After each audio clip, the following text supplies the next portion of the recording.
scientifique, avec Philippe Jean Bousquet, qui est directeur de l'observation des sciences des données et de l'évaluation.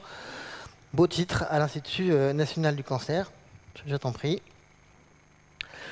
Avec, avec ce regard institutionnel, si j'ose dire, que veut dire maladie chronique, si on prend un regard plus distancié? Qu'est-ce que ça veut dire? Quelles sont les réalités de cette chronicisation?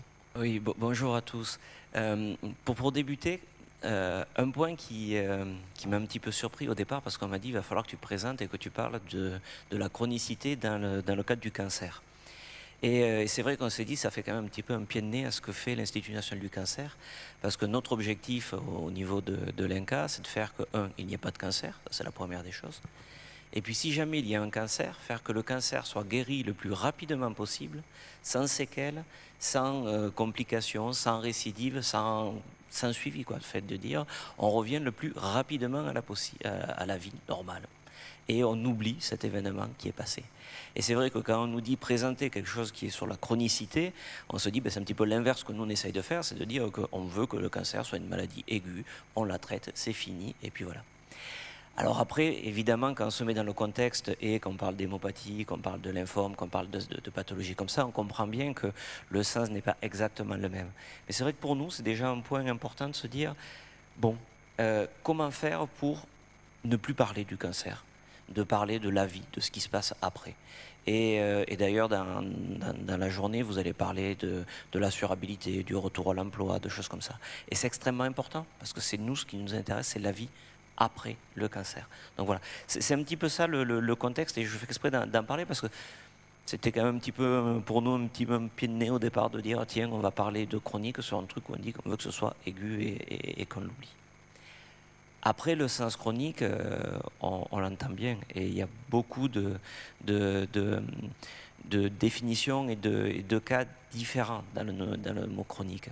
Si on parle d'hémopathie, si on parle des différentes immunopathies, on a eu 2 exposés précédemment qui nous ont bien fait comprendre qu'on n'était pas dans une maladie, mais dans des maladies avec des parcours différents. Si on prend les tumeurs solides, c'est aussi le cas, on a des maladies avec des parcours différents. Donc voilà, c'est tout un contexte. Je voulais un petit peu débuter comme ça, mais juste pour préciser un petit peu la vision qu'on essaye d'avoir, nous, au niveau de l'INCa.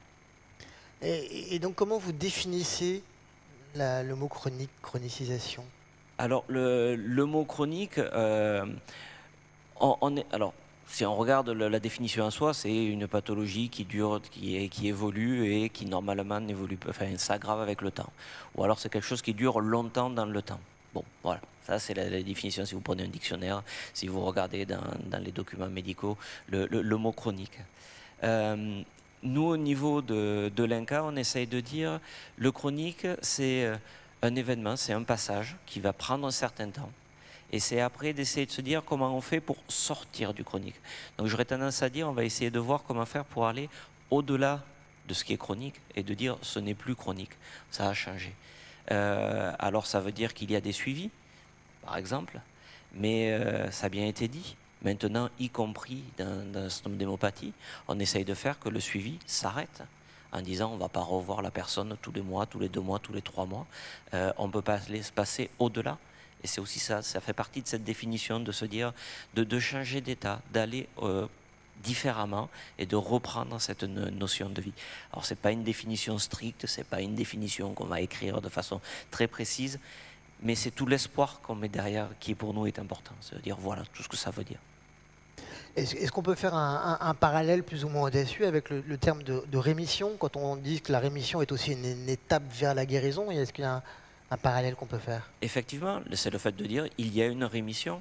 Les spécialistes sont là pour vous dire ben maintenant vous avez passé un état, vous êtes en rémission. Ben finalement, ça veut dire maintenant on reconstruit, enfin on continue à reconstruire sa vie. On a le passé, ok. Ben on regarde le futur. Et c'est important d'avoir des mots comme ça. Pour les cancers solides, on dit beaucoup plus facilement le mot guérison. C'est vrai que pour les hémopathies, on a plutôt tendance à dire le mot rémission. Mais ça veut bien dire ce que ça veut dire. Je vais faire exprès de parler du coup des tumeurs solides en disant à la personne, vous êtes guéri. Ça a un sens important. Voilà, il y a eu un événement, il est pas sympa, on est tout à fait d'accord, il y a eu des traitements potentiellement, on change d'état, vous êtes en rémission. Donc à chaque fois que c'est possible, ben, il faut aller vers ça et il faut pouvoir le dire. Et il faut pouvoir donner cet espoir aux gens en leur disant maintenant ne pensez plus à la maladie. Pensez à votre futur, à votre vie, à tout ce qui se passe à côté, à votre famille, à votre environnement, au travail, à tout ce qu'on peut faire à côté et qui est fabuleux. Et si je reprends la question que j'ai posée aux deux médecins tout à l'heure sur l'ambivalence du terme chronicité. C'est vraiment ambivalent, on est tout à fait d'accord. Et parce que dans certaines maladies, dans certaines myopathies, on vient de le voir, dans certains lymphomes, le fait de dire qu'on a une pathologie chronique, ben finalement, ça veut dire qu'on va peut-être pas avoir des traitements très sévères, que c'est quelque chose qui est latent, et puis voilà. On peut prendre d'autres exemples. Vous prenez une personne qui a un cancer de la prostate, on ne va pas lui dire qu'elle a un cancer qui est chronique, mais quand on lui propose une surveillance active, finalement, qu'est-ce que c'est?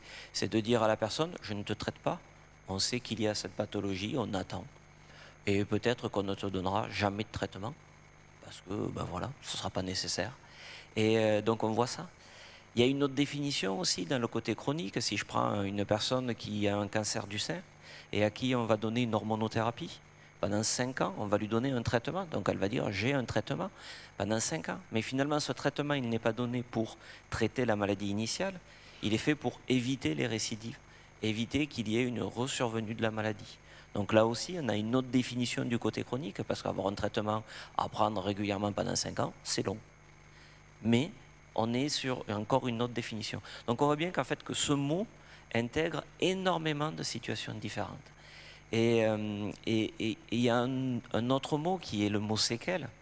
Et c'est vrai que quand on donne des traitements qui peuvent être agressifs, on peut avoir des séquelles. Mais on a tendance, nous aussi, à essayer de pousser les choses en disant on va parler de la séquelle, mais peut-être plus parler du cancer ou de l'hémopathie au départ. Celui-là, c'est fini, on a la séquelle. Alors on sait bien que dans les séquelles, il y en a qui sont très variées. La fatigue est un point extrêmement important et beaucoup de personnes qui ont reçu un traitement ont une fatigue qui peut être chronique. Et il y a beaucoup d'études qui le montrent. Nous, on présente l'étude Vigan généralement parce que c'est celle qu'on a fait 2 ans, 5 ans après le diagnostic et on a traité, enfin, on a regardé beaucoup de types de cancers différents. On peut avoir une atteinte cardiaque qui va évoluer pour son propre compte. Mais le fait que je vous dise qu'il va évoluer pour son propre compte me fait dire, regardez, je ne parle plus du cancer, je parle de la cardiopathie. Je parle du problème, peut-être une insuffisance cardiaque ou d'un problème cardiaque. Mais si je parle d'un problème cardiaque, il y a énormément de personnes qui ont des problèmes cardiaques et qui n'ont pas eu de cancer. Et donc c'est d'autres choses, c'est de dire, regardez, on regarde les choses différemment et d'aller plus loin. Parce qu'après, il y a aussi toute la connotation que l'on met sur le mot, sur les pathologies, c'est de faire évoluer tout ça. Oui, en fait, chronicisation est suivie de... Ouais, je vais y arriver. En fait, chronicisation est suivie de séquelles. Il y a là aussi un parallèle, mais avec des nuances que vous commencez à décrire. Voilà, effectivement, on veut vraiment essayer de dire, distinguons un petit peu les différentes phases, les différentes choses, et essayons de voir comment on peut faire pour aller plus loin. Vous avez parlé de l'activité physique tout à l'heure, c'est pareil, c'est l'activité physique, on pousse pour qu'il y ait une activité physique. Après, on n'est pas en train de dire, on veut que tout le monde s'inscrive dans une salle de sport et aller faire de la musculation ou aller faire un Ironman ou des choses comme ça. C'est pas du tout ça la question. La question, c'est de dire aux personnes, évitons la sédentarité, ayez une activité physique adaptée. Au lieu, si vous arrivez à marcher un petit peu, déjà, marcher, c'est bien. L'exemple de dire monter, descendre ces escaliers, c'est bien. Et on a vu que toute cette activité physique, aussi petite soit-elle, était positive, était bénéfique. Et qu'il fallait la faire. Que les traitements se passaient mieux, que les complications étaient moindres, qu'on pouvait améliorer. On oublie de dire, mais la sédentarité, lutter contre la sédentarité. Là, je ne parle pas de cancer, je parle de quelque chose de très clair. La sédentarité, de façon générale. Il y a tout un tas de pathologies qui sont favorisées par la sédentarité. L'obésité, certaines pathologies cardiovasculaires, etc. Et donc, ce que l'on veut dire au travers de ça, c'est ayez une activité adaptée approprié.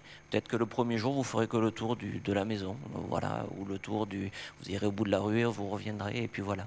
Mais peut-être que le lendemain, vous irez un petit peu plus loin. Et c'est ça qu'on veut dire, aller un peu plus loin, adapter, etc. Et faire que progressivement, que ce soit des petites victoires, et qu'à la fin, toutes ces petites victoires, on les amasse, et ça fait une grande victoire. Et c'est ça qu'on veut. Qu'est-ce que la chronicisation change dans les parcours des patients? C'est peut-être un peu moins directement votre compétence, mais vous avez peut-être une vision là-dessus. On comprend que ça change beaucoup de choses. On a parlé du ressenti psychologique, c'est important. Et toutes les études montrent qu'effectivement, il y a un ressenti psychologique qui est important et une altération de la qualité de vie physique et psychologique. Et donc c'est vrai que la chronicisation a ça. Si je fais exprès du coup de ne pas mettre le mot chronique, mais si je parle des séquelles, et de distinguer bien les deux, et d'aller vraiment volontairement dans le mot séquelles, les séquelles, on comprend bien ce que ça veut dire. Quand on va parler du travail, on comprend bien aussi que ça a un impact sur son activité professionnelle. Avec en plus des impacts qui sont extrêmement variés et différents en fonction de si on est salarié d'un très grand groupe où il y a un système de prévoyance et d'adaptation, de reclassement, d'aptitude au travail qui est très forte, ou si on est auto-entrepreneur avec un seul employé, c'est-à-dire soi-même, et on n'est pas employé, on est son propre entrepreneur, et avec des conséquences qui sont tout à fait différentes. Donc c'est d'adapter tout ça, d'essayer de voir comment faire pour améliorer les choses. Et encore une fois, je vais reprendre la stratégie décennale. C'est pour nous, au niveau de l'INCa, c'est un bon document. On a lancé ça. Et il y a un axe clairement qui est sur le côté séquelles. Et on n'a pas dit un axe chronique. On n'a pas dit on est sur un axe de la pathologie chronique. On a dit on veut travailler sur les séquelles pour réduire les séquelles, faire qu'il y en ait de moins en moins et faire que s'il y en a, on sache les prendre en charge, qu'on sache les soigner, qu'on sache les détecter le mieux possible, qu'on sache prévenir. C'est un autre axe de la stratégie, qui est la prévention, et c'est de prévenir.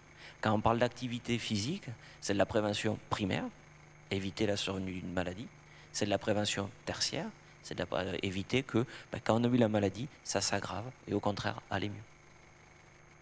Est-ce qu'il y a des questions, des réactions dans la salle sur cette vision aussi de la chronicité?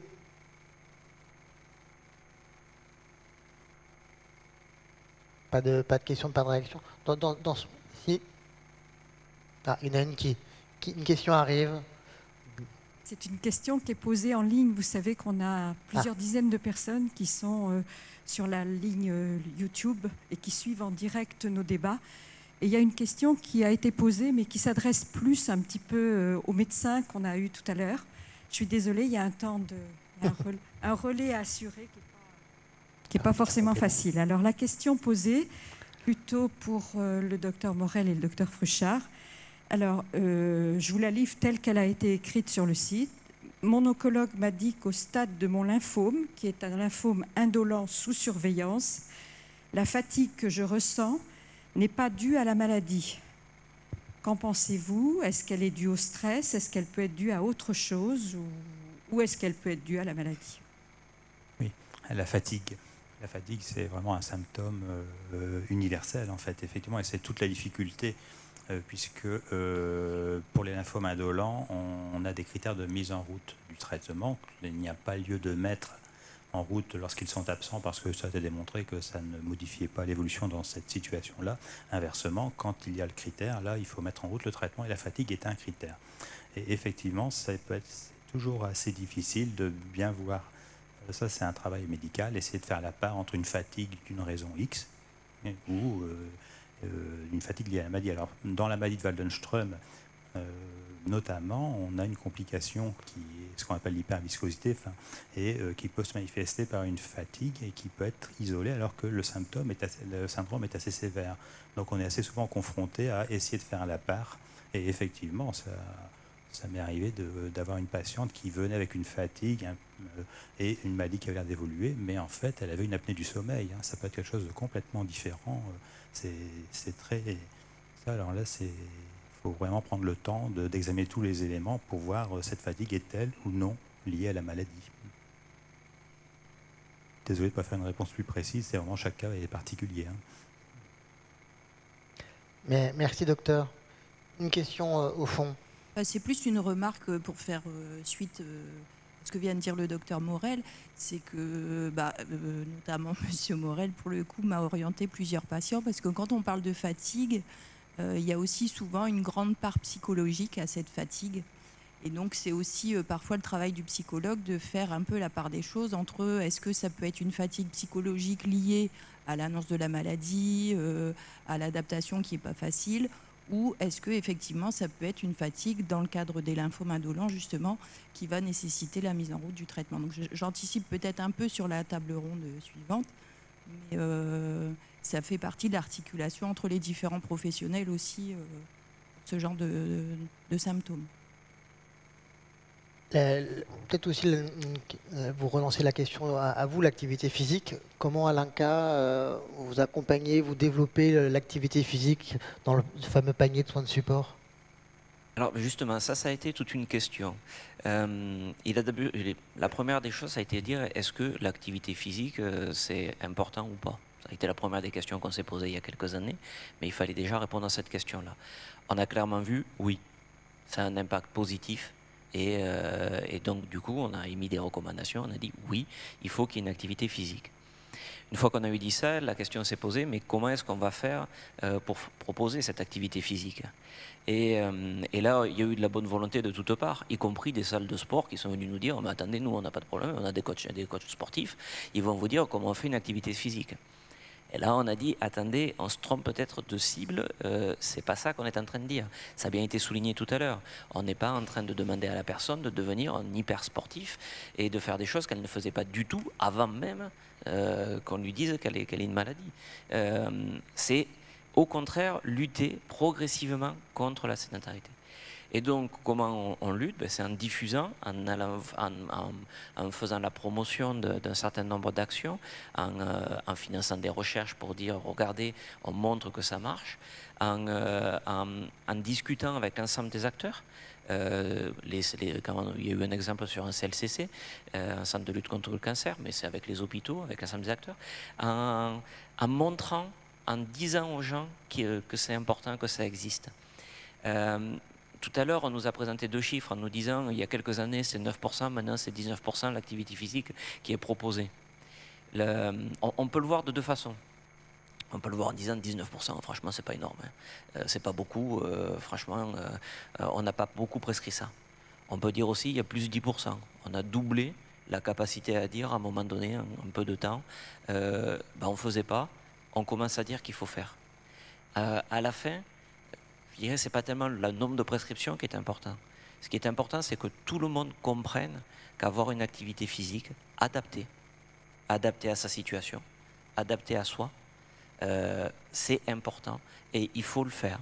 Que ça aide psychologiquement, parce qu'on sort de chez soi, on parle de fatigue, ça aide aussi à lutter contre la fatigue, ça aide au niveau des traitements. On a des études qui montrent que pour un certain cas, le fait d'avoir une activité physique, ça favorise l'efficacité du traitement, ça réduit l'impact négatif de certains traitements. Donc voilà, c'est ça. Donc nous, au niveau de l'INCa, c'est de promouvoir tout ça et de promouvoir sur un ensemble de secteurs en parlant de la stratégie décennale. Parler d'une stratégie décennale, ça veut juste dire, regardez, l'État dans son ensemble pousse et fait la promotion de quelque chose. Donc voilà, c'est tous ces éléments-là. Et nous, on pense que c'est toutes les petites choses qui se mettent côte à côte, les unes à côté des autres, qui à la fin font quelque chose de grand. C'est chaque petite pierre, à la fin, on fait un grand édifice. Et donc c'est ça que nous, on veut vous dire. Il faut y aller, il faut avancer. Il ne faut pas faire d'excès, mais il faut y aller. Il faut bouger. Merci Philippe Jean Bousquet de cet éclairage complémentaire. On commence à avoir une vision un peu plus précise de ce terme, de cette réalité, de ces réalités d'ailleurs. Et on a commencé à parler aussi des impacts de cette chronicisation à plein de niveaux de l'organisation de la vie, des soins, mais aussi de la vie des personnes. Et on va prendre deux exemples sociologiques, sociaux, et j'invite Benjamin Derbez et Bruno Lamotte à me rejoindre. Je vois Benjamin par là et Bruno par là, pareil, un de chaque côté. On va continuer notre échange, notre voyage de l'aiguille aux chroniques avec vous deux.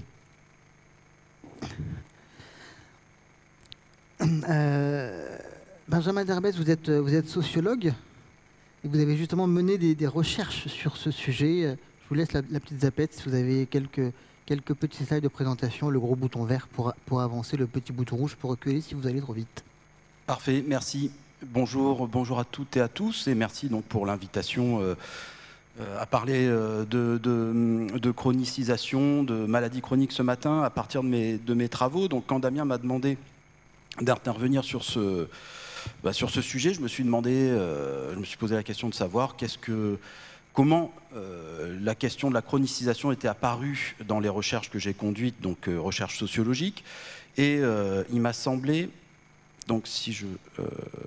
Gros bouton vert. Gros bouton vert. Le gros. Ah, celui-ci. Ok.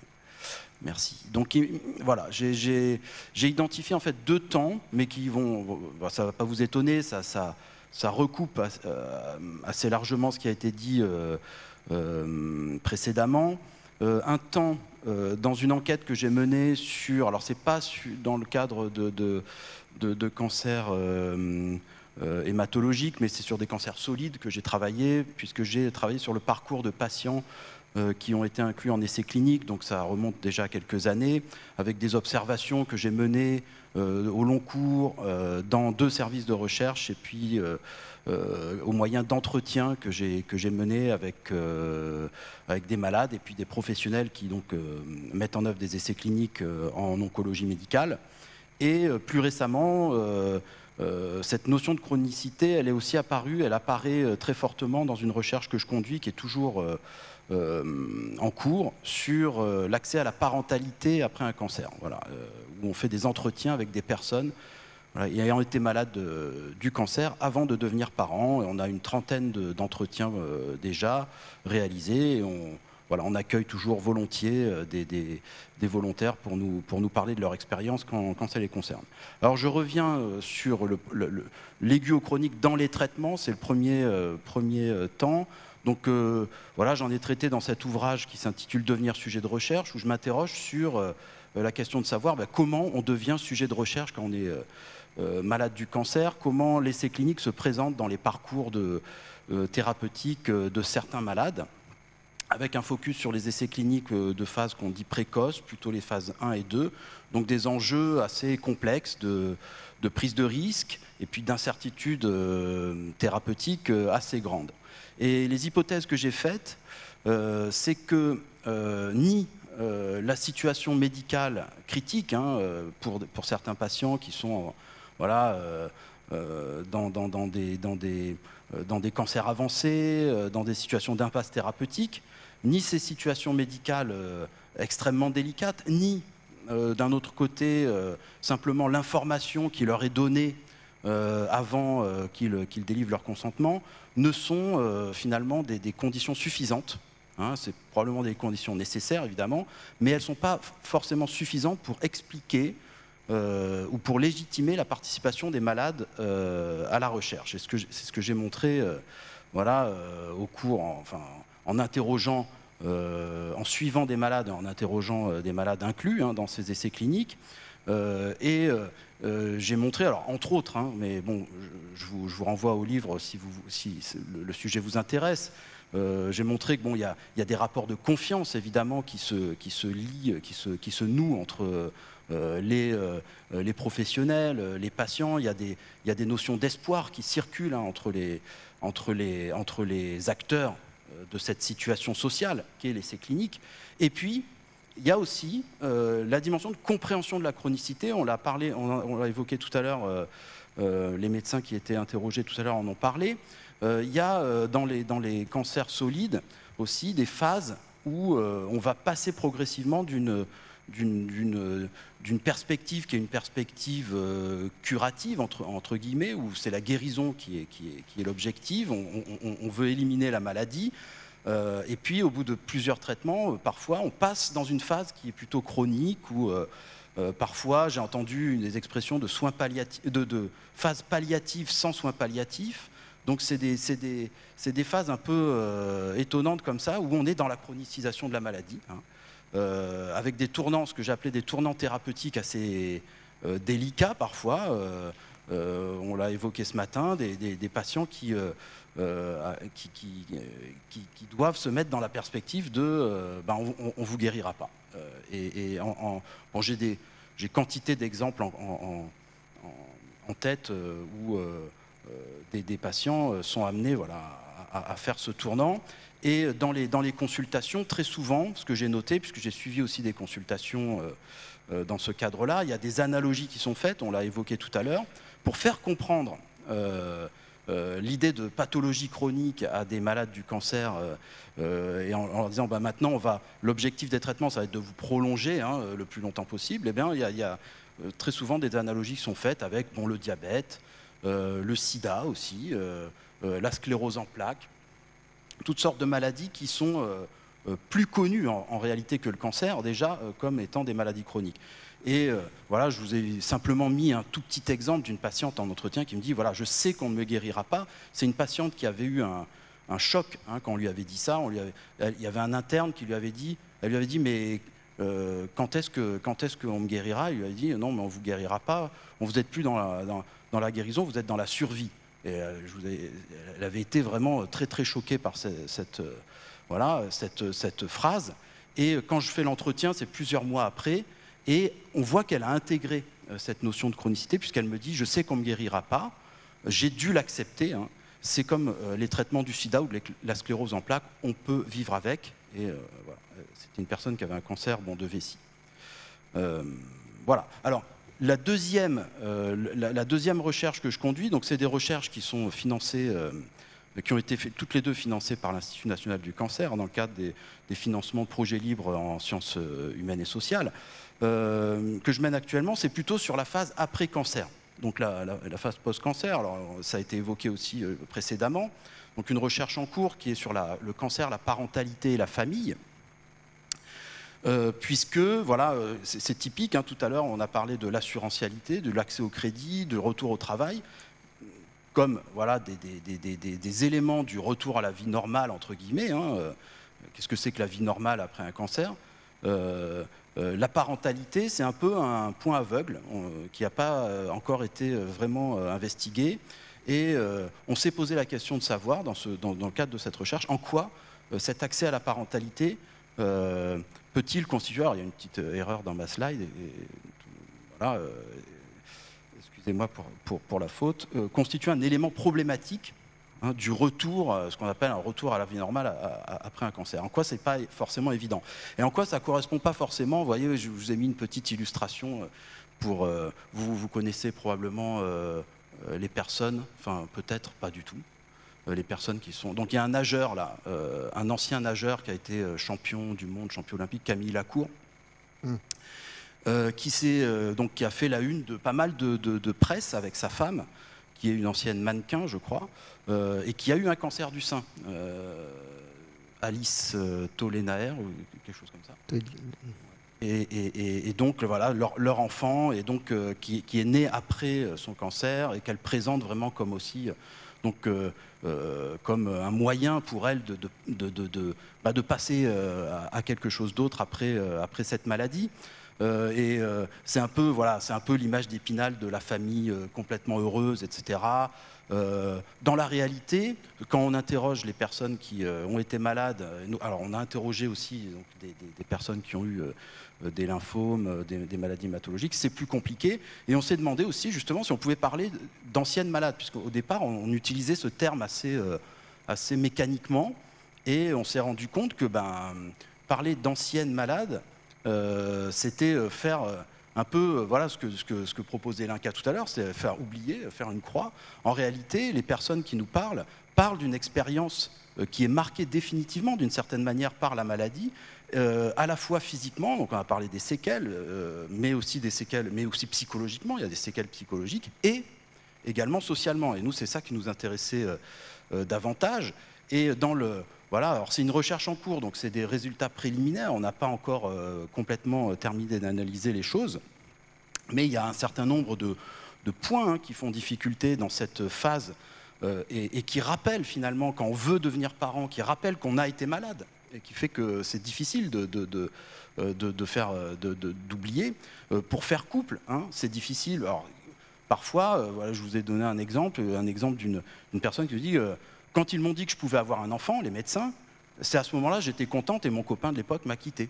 Voilà, c'est ce genre de choses qui se produit, ou des phases de difficulté aussi à se mettre en couple, ou à trouver un conjoint, une conjointe qui soit d'accord pour faire un enfant. Et alors quand il y a la question de la fertilité qui entre en jeu, ou de l'infertilité ou des incertitudes autour de la fertilité, si l'infertilité elle est avérée ou elle est potentielle, voilà, on a aussi pas mal de difficultés avec parfois aussi des médecins. Alors ça remonte, c'est un petit extrait, ça remonte, qui est très ancien. C'est une personne qu'on a rencontrée qui est plus âgée et qui nous parle là d'un épisode au début des années 80 où elle va voir un médecin à la PMI parce qu'elle a un projet.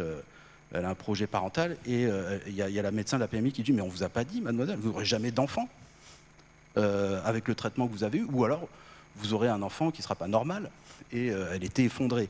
Donc voilà, il y a aussi des difficultés liées à la préservation de la fertilité, etc. Et enfin, je voudrais terminer. Hop, reculer. Petit bouton rouge là. C'est bon. Merci. Voilà, l'idée qu'il y a aussi à négocier le droit de devenir parent quand on a été malade. Ça, c'est quelque chose qui nous a assez frappé. C'est-à-dire qu'on a des malades qui vont demander au médecin, est-ce que je peux, voilà, j'ai été traité, est-ce que je peux faire un enfant maintenant, et qui nous raconte que voilà, l'oncologue dit tu pourras quand on t'aura donné le feu vert, donc des fois c'est 5 ans après, 2 ans après. Et il y a beaucoup d'incertitudes là-dessus, ou quand il s'agit d'adoption, puisque parfois certains anciens malades passent par l'adoption pour devenir parents, c'est des questions aussi des travailleurs sociaux. Est-ce que maintenant que vous avez eu un cancer, vous pouvez élever un enfant ? Et donc il y a des enquêtes et des questions qui se posent et qui ramènent les personnes à leur passé de malade. Et puis enfin, dernier point qui nous semble saillant pour le moment dans les analyses, c'est la médicalisation de la parentalité que ça suppose. Alors il y a une médicalisation des naissances, c'est pas quelque chose qui est propre aux anciens malades du cancer. Il y a une forte médicalisation des grossesses et des accouchements, comme vous le savez. Mais là, dans le contexte de personnes qui ont connu des traitements très lourds dans le cadre du traitement du cancer, la médicalisation de la naissance, elle prend un autre sens. Et voilà, j'ai pris cet exemple, voilà, des tout petits extraits. Moi, être enceinte, c'était un peu comme être malade. Et c'est une personne qui nous racontait qu'elle avait des nausées très fortes, comme nombreuses femmes enceintes, et que ça lui rappelait les nausées de la chimio. Voilà, donc beaucoup de traitements lourds aussi en AMP, donc assistance médicale à la procréation, qui peuvent rappeler, remettre en fait les personnes dans leur histoire.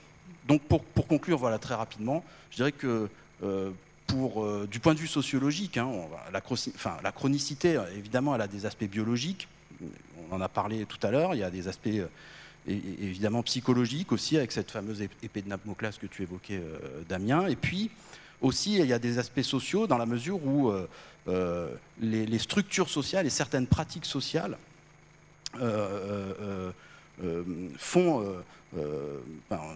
produisent de la chronicité en fait pour les personnes. Et donc le social, c'est cette ambivalence que vous évoquiez tout à l'heure aussi, il peut être à la fois un support de chronicisation, c'est-à-dire il peut permettre, donc le social ici c'est les essais cliniques, c'est la médecine comme organisation sociale, comme organisation sociale, qui peuvent chroniciser la maladie avec des traitements.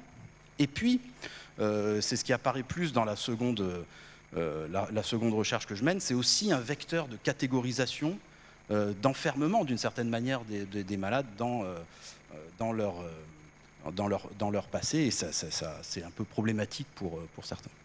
Voilà. Merci Benjamin. Bruno Delamotte, vous êtes juriste pour l'association Les Séropotes. Alors peut-être avant de parler du droit à l'oubli, vous avez peut-être une réaction, un commentaire sur tout ce qu'on dit depuis ce matin sur la chronicisation de la maladie. Nous on parle de cancéro, vous parlez d'une autre pathologie. Peut-être que vous avez un regard complémentaire à nous apporter. Oui, en tout cas, je suis enrichi par ce qui s'est dit ce matin et qui n'a pas toujours été facile à comprendre pour moi, parce que tout simplement, il y a des questionnements qui, même chez les spécialistes, du coup, interrogent le patient. Tout à l'heure, on a entendu, tout dépend ce qu'on entend par maladie chronique. La maladie chronique, on peut en guérir, etc., etc. Puis on a entendu également un questionnement qui était assez fort sur ce que voulait dire la guérison versus les séquelles. Et il se trouve qu'hier, j'étais à un atelier avec des femmes qui ont guéri d'un cancer du sein, mais qui, entre elles-mêmes, ne partagent pas forcément toutes la sensation d'avoir guéri. Et notamment, et on revient sur ce que disait Damien tout à l'heure, il y a le manque du sein, par exemple. Je n'ai plus de sein, je n'ai plus de... j'ai eu des fonctionnalités sexuelles altérées. Je ne me sens pas guéri. Et d'autres qui, au contraire, se sentent parfaitement guéris et ont besoin de ce mot. Et on revient sur l'assurabilité et le sujet pour lequel je suis venu vous voir ce matin.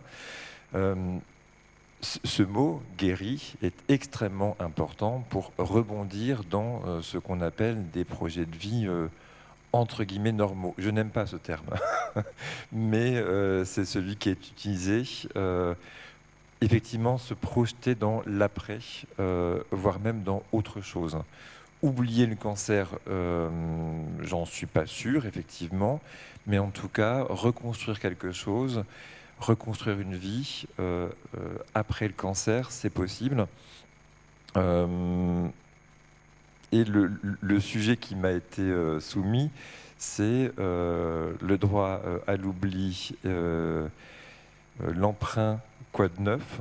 Je serais tenté de vous dire tout, parce que tout est neuf et que finalement, quand on fait un rapide rappel historique, il faut se rendre compte que avant 1990, il n'existait rien. Rien du tout. La discrimination à l'égard de l'état de santé était autorisée dans toutes les sphères de la société.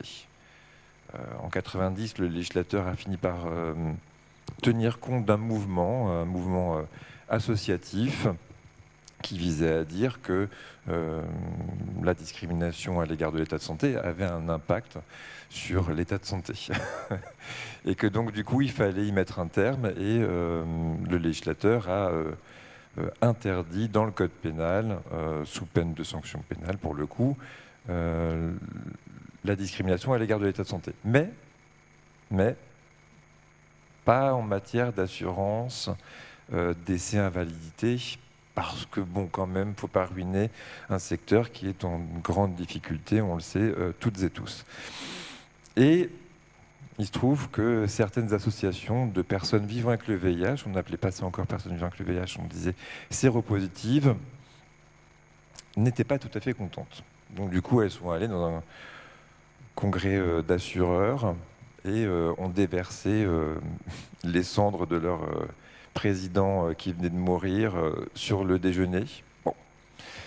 Ça n'a pas particulièrement été apprécié par les assureurs, mais immédiatement après, les pouvoirs publics se sont dit qu'ils allaient agir. Et en 1991, la première convention qui excluait les patientes et les patients, mais qui visait à demander gentiment aux assureurs de la part de l'État de prendre en compte le VIH. Et uniquement le VIH, les autres pathologies étaient exclues.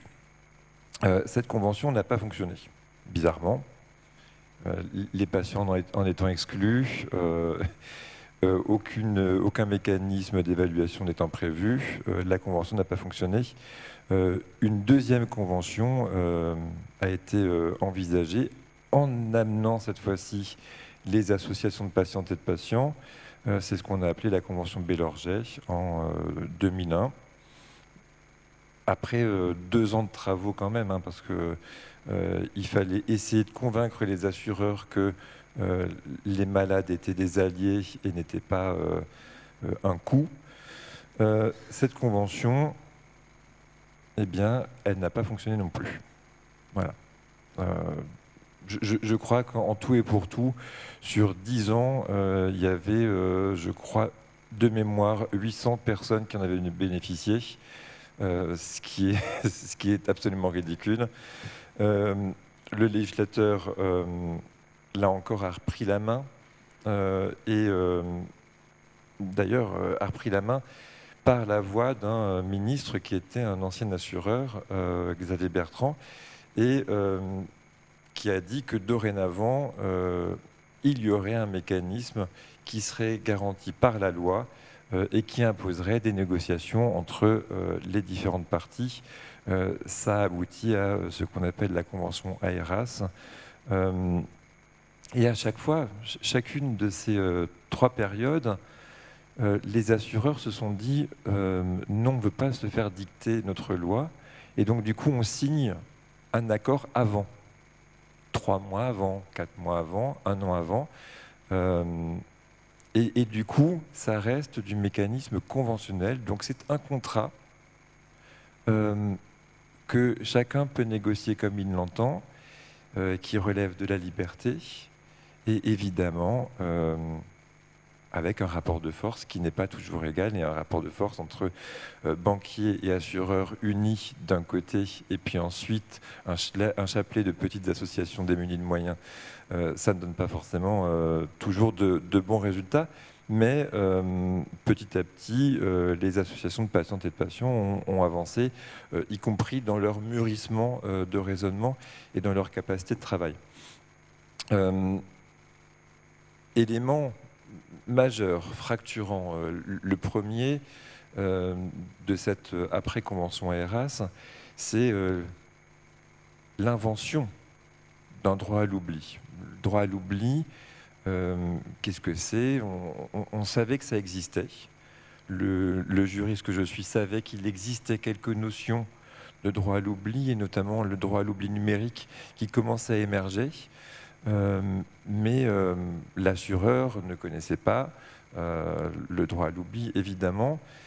Et cette invention, elle n'est pas le fruit du législateur, d'ailleurs, elle n'est pas le fruit des assureurs, elle est le fruit d'une association de patientes, j'insiste sur le patiente, Roseup pour ne pas la nommer, qui, à l'appui d'études convergentes de l'INCa, a dit mais oui, on peut oublier le cancer. Oui, on peut l'oublier. En tout cas, on doit l'oublier en matière d'assurance emprunteur au bout d'un certain délai. Ça a trouvé un écho dans le plan cancer qui était en cours de discussion, en cours d'écriture, et dans lequel il manquait un élément de la part des pouvoirs publics. Les pouvoirs publics se disaient c'est pas suffisamment marquant. Aujourd'hui, on a besoin de montrer que le cancer peut effectivement être guéri, peut être oublié. Et donc Roseup a proposé cette innovation qui est entrée dans la loi en 2016 et qui est une véritable révolution pour les patientes et les patients. C'est la première. Voilà. 10 ans, c'était quand même très très long. Mais c'était le fruit d'arbitrage qui était fait. J'aurais dû m'arrêter là. mais récemment, les associations de patientes et de patients se sont dit et si on se mettait ensemble ? Et si finalement on combattait ensemble et qu'on oubliait nos petites chapelles et que finalement on se dise qu'on fait comme les assureurs et les banquiers, on arrive groupés avec une revendication relativement simple. Et voyons comment ça se passe. Et c'est ce qu'on a fait. On était environ 25 associations au départ, puis finalement près d'une trentaine, voire même une quarantaine ensuite quand il fallait publier des communiqués de presse et des tweets pour dire qu'on avait gagné. Mais en tout cas, ça a fonctionné. On est allé voir les législateurs, les parlementaires, les uns et les unes après les autres, Ça demande un temps considérable. Je regarde Charlotte, elle le sait. Mais on l'a fait et on a obtenu, après plusieurs tentatives, l'adoption d'une loi, celle du 28 février 2022, qui implique une deuxième révolution, qui est la suppression du questionnaire médical pour toutes les demandes d'emprunt lorsque la part empruntée par personne, donc c'est une part, ce qu'on appelle la quotité empruntée, est inférieure à 200 000 euros et que le remboursement de l'emprunt arrive avant le 60e anniversaire de l'intéressé. Ça n'est pas vous mentir que de vous dire qu'on n'était pas totalement satisfaite et satisfait, mais qu'on était quand même très content d'avoir obtenu cette innovation majeure dont on nous disait que c'était strictement impossible, que ça allait faire s'effondrer le système. Et d'ailleurs, immédiatement après, on nous a dit que le système allait s'effondrer et que toutes les primes d'assurance allaient doubler, tripler de manière démentielle et que finalement, il y aurait des licenciements chez les assureurs. Juste pour conclure, on a fait les comptes il y a une semaine. Les assureurs, les plus gros assureurs de la place, qui sont les banques assureurs, 0% d'augmentation. Les assureurs cotés sur la place du marché, on est à 8% d'augmentation. Et ensuite, sur les assureurs par courtage, on est à 12% d'augmentation générale, en sachant que de toute façon, il y avait des augmentations prévues, puisque les marges devaient être reconstituées. Juste pour, en dernière phrase, je crois que tout le fil conducteur de ce que je viens de vous dire, c'est le combat des associations. C'est que rien n'a été donné, tout a été combattu, tout a été arraché, exactement Dany, arraché aux assureurs, arraché aux législateurs. Et je pense que c'est un message que nous devrions garder en tête. Merci. Et justement, petit aparté, là, en sortant juste du sujet pendant 2 minutes très rapidement avant la pause. Elie, votre association, la mienne aussi, EDAD que je préside, on a aussi un travail interassociatif, on est une trentaine d'associations qui agissent collectivement pour un autre sujet important. Un petit mot rapidement en 10 minutes. On est quasiment les mêmes autour de la table. Oui, c'est extrêmement important puisque justement on a saisi cette dynamique et pour juste la pratique, on a juste changé le nom des mails qu'on s'envoyait. On est passé de droit à l'oubli et suppression du questionnaire médical à que dire de la situation du système de santé. Et on a lancé une enquête administrée par nos propres associations, un peu bricolée, mais pas tant que ça. C'est-à-dire que bricolée parce qu'elle s'est faite dans l'urgence, mais administrée par des spécialistes, par des sociologues, par un collège d'experts qui est de notoriété européenne. Et en 15 jours, on a obtenu 2200 réponses. 2200 réponses. Et là-dessus, puisqu'on est au colloque d'Elie, je crois que les lymphomes, les leucémies chroniques et la maladie de Waldenström sont extrêmement bien représentés, avec plusieurs centaines de réponses sur ces 2200. Donc c'est vraiment, je crois, de mémoire, si on fait des données consolidées, la deuxième ou le troisième répondant en matière de chiffres consolidés, ce qui est énorme. Ce qui est énorme. Et d'ailleurs, le deuxième, je crois, de ces données, c'est la mucoviscidose. Ça veut dire aussi quelque chose. Ça veut dire aussi que des patientes et des patients qui pourraient se sentir être une maladie comment dire, en faible nombre, eh bien, ont leur mot à dire et que là, ils l'ont saisi. Et en tout cas, on peut s'en féliciter. Et c'est le début de quelque chose. Merci. En effet, cette action patient, pour parler du collectif tel qu'on l'a nommé, vraiment agir collectivement sur l'hôpital qui va pas bien et qui a un impact bien sûr sur les parcours patients. On est en train de lancer cette démarche en partant de cette enquête, de pouvoir communiquer, de pouvoir être investi dans le débat. Donc c'était aussi important d'en parler. Je vois que le temps avance et pour garder un petit peu de pause, on va s'arrêter là. Si vous avez des questions, notamment autour du droit à l'oubli, peut-être que Bruno va rester à la pause avec nous. Et vous pourrez peut-être lui poser.